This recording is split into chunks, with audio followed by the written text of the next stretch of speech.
Steve Gardner joining us in his weekly spot. Always does a great job covering baseball for USA Today, appearing on the Boardwalk Honda Hotline. Were you one of those 5,000 fans in Miami? I can't say that I was. I was down there for the All-Star game, but that was about it. Otherwise, it was pretty rocking then, but no, not so much now.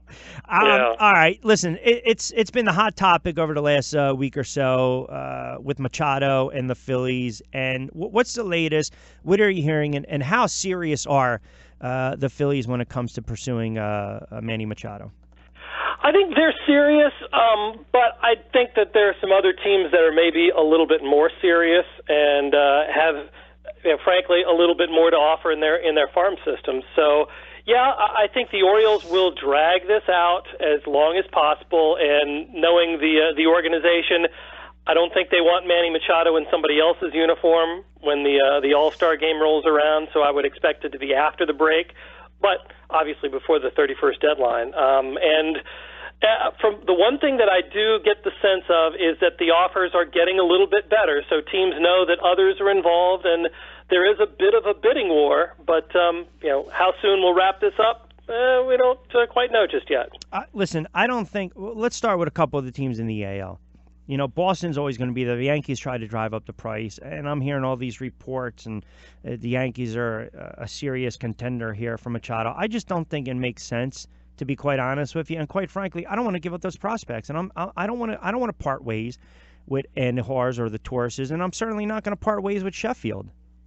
No, I don't think so either, and I think that's one of those things. Maybe the Yankees decide to do that in the off season when they can find out what the trade market is like, if they do want to trade somebody like an Andujar. But at this point, and I think my colleague Bob Nightingale wrote something about this too, that maybe the Yankees do look at Machado then, but certainly not right now. The Yankees need, they've got enough hitting. They've got a decent enough defense in the infield. So that's where Machado makes the impact. He doesn't help the pitching staff. And I think that's where, if the Yankees are serious about winning a World Series and going deep into the playoffs, that's what they need to address more than anything else. It's the pitching staff, and not, make a hole at third base to fit Manny Machado into. No, and if you really just look at the numbers to further my point, they have 151 homers this year. 112 of those have been hit by right-handed bats. So you tell me, again, just for the Yankees fans, just stop it. It's ridiculous. Just the notion of it. But I'm curious. I was talking about this during the opening monologue, and I want to get your thought on this. So we know there are some teams that still are small market teams, small market baseball teams. And I think years ago, a lot of people perceived the Phillies as a small market team, small market mentality. And then they got stuck with some of these bad contracts. They had to get rid of, the Papelbons, the Howards, the Albatross of these contracts. In a situation like this, Steve, knowing that they're playing very good baseball, they're right there in the NL East, they're right there in the wild card, they're 10, 11 games over 500, the manager's not maligned anymore, they've got some young infielders, they have a budding star in Aaron Nola, they made a move for Santana, they made a move for Arrieta, so they are spending. It doesn't necessarily, if you look inside the numbers, you can argue if those moves have panned out or not. Sometimes it goes deeper than the numbers. Do you get the perception that within the organization, they're battling within, and they're battling within saying to themselves, okay, if it's open this year and this is where we're at, we don't need to get Machado. Or, man, if we make a move for him, we can really make that push and go all in and try to win it this year. Because to me, it's almost damned if you do, damned if you don't. Because if they trade for him, you're going to have to give up the farm system. You're going to have to give up a boatload. And chances of him signing a contract extension during the middle of the season are pretty much slim to none. Oh, yeah. Machado is definitely going to try test the free agent market after the season's done. So he will be a rental no matter where he goes. And I don't think no matter where they trade him to, that's going to have much of a factor where he signs. I really don't. Maybe if he wins a World Series somewhere, that helps a little bit. But no, I think it's all follow the money. As for the Phillies situation, I'll tell you what. I think that with the teams that are competing for Manny Machado's services, I think he would help the Phillies. But he's not one of those players like, say, Justin Verlander was last year with the Astros, where there was a certain need, you could see it, it was standing out, and getting him put them over the top. I think the Phillies are in a situation where, sure, Manny Machado would help them get better, but it wouldn't be the thing that would put them over the top. And for that reason, I don't think they will end up, trading away a couple of pieces from the farm system that they will need down the road. I think this is one of those cases, you're exactly right, Rich, where it's really hard when your team kind of comes of age a little bit sooner than maybe you thought. It's really tempting to go ahead and say, okay, we're there, let's take that next step and get the big guys and go for it. It's really hard to be patient and say, all right, are we building toward winning 1 year, or are we building toward winning several years down the road? It's a great point, and I'm all for, if you believe in your convictions, go for it, win now. End of the day, it's all about wins and losses. But I am kind of torn here because I'm seeing what this team is doing, and they needed 3-4 years to replenish the farm system. And that's another thing no one talks about. It's not like all of a sudden you wake up, blink, and you have 15 of Baseball America's top 20 prospects just sitting down on the farm. It doesn't work like that. So they really are in a precarious position. And as it stands right now, I do think, to me, a sleeper team would be Milwaukee, because we saw that ownership tried to make that move a couple years ago, many years ago with CeCe. I think they look at, hey, Machado's that upgrade, that puts us over the hump.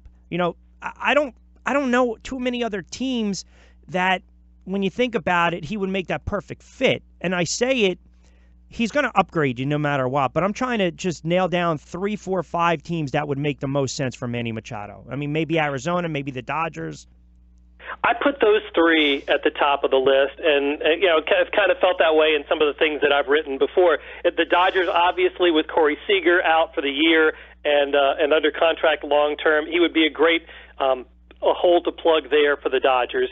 As for the Brewers, I think you're 100% right there. And really, if I were to handicap them, I would kind of put the Brewers in the lead right now just because of, number one, the need, number two, the competitiveness of the National League Central, and number three, the Brewers' ability to pay the prospect cost that it would take.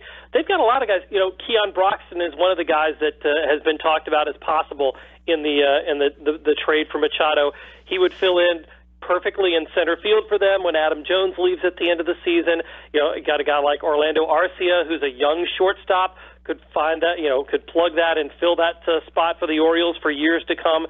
And that's where they need the upgrade the most in terms of the lineup that they're putting on the field right now is at shortstop. So I think that's a really nice fit for both teams. I think they could make that work without too much difficulty. But and then again, the Diamondbacks as well. They did that for J.D. Martinez last year, made that big splash. Didn't pay a whole heck of a lot for him, which I think that worked out for them as well. But those 3 teams seem to me to be the ones that need Manny Machado the most from an upgrade standpoint and can actually pay for him in terms of the prospect cost. 2 more before I let you get out of here. What's your thoughts on these players and the 8, 9, 10-year contracts? And I know we can make an argument on some of these players over the years that have signed 5, 6, 7-year deals that haven't panned out. But I'm not enthralled with the notion of giving a guy 8, 9, 10 years. Harper, we had a caller, Washington Nats fan, call up while you were on hold and mentioned Harper, and he thinks they should get rid of him. And he asked me what he thought about Harper on the market going forward. I said it doesn't matter what kind of numbers he puts up this year. He's probably going to command an 8, 9, 10-year deal worth $250, $275, $300 million. I think you're right about what Harper's ceiling is on the open market. He's one of the rare guys that could possibly be one of those long-term 8-year-plus contract guys. The thing is, though, is that we've seen so many front offices now, and with the chill in the free agent market this past offseason, teams are more reluctant than ever to give out those long-term deals because what we've seen with Albert Pujols and Ryan Howard and all these guys. Robinson Cano doesn't look like a very good investment anymore now, when at the time he was young enough and seemed like in his prime. Those types of deals, I think, are a thing of the past. And one other thing, too, is that the players are able to control. I think it's more important to them than getting that long-term deal to control when they hit the market and how they hit the market. And like in the case of Mike Trout, for instance, he signed a shorter-term deal before he became a full-fledged free agent. and it gives him the opportunity, in case the Angels aren't going to ever make the playoffs during the time he's there. The shorter-term deal, kind of like LeBron James, gives them an opportunity to pick where they want to be, because now the money is so stupidly much that it doesn't really make that big of a difference, except from an ego standpoint. If you get $30 million a year or $45 million a year, it's where you are and perhaps the marketing abilities from there that really matters the most. Lastly, before I let you get out of here, team in the second half that may be a little bit of an enigma, inconsistent, struggling, that you think is going to make a run here.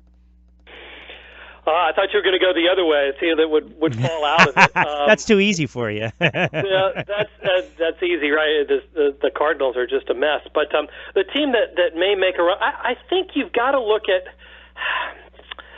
I think you've got to look at the Angels perhaps as a team that might, make a move. In the American League, it seems like the teams are all set.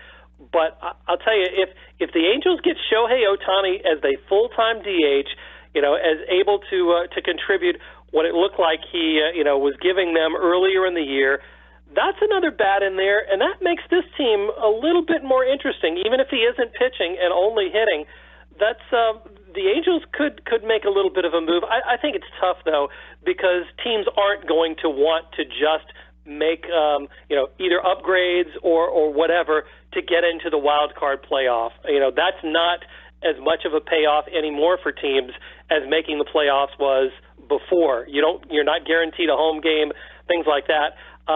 So that's why I think it's the rich get richer at the trade deadline, and if somebody makes a move, it may be one of those out of nowhere kinds of things that even they didn't even expect. Kind of like the Twins last year when they sold off their closer Brandon Kinsler and still made it in. So that's what I see as we go closer to the trade deadline and going forward.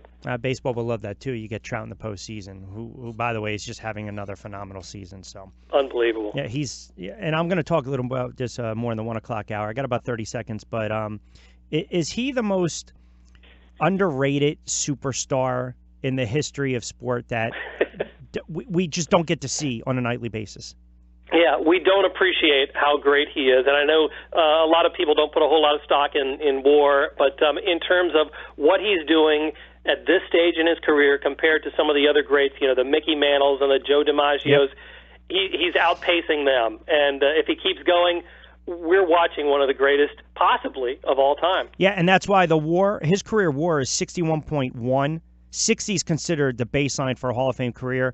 But again, he's roller skating in the Cooperstown, so sometimes you throw the numbers out there. But all right, listen, great stuff as always, my friend. I always appreciate it. We will talk next Thursday. You have a great weekend. Sounds great, Rich. Take care. You got it. Be well. Steve Gardner joining us on the Boardwalk Hotline. Great stuff from USA Today.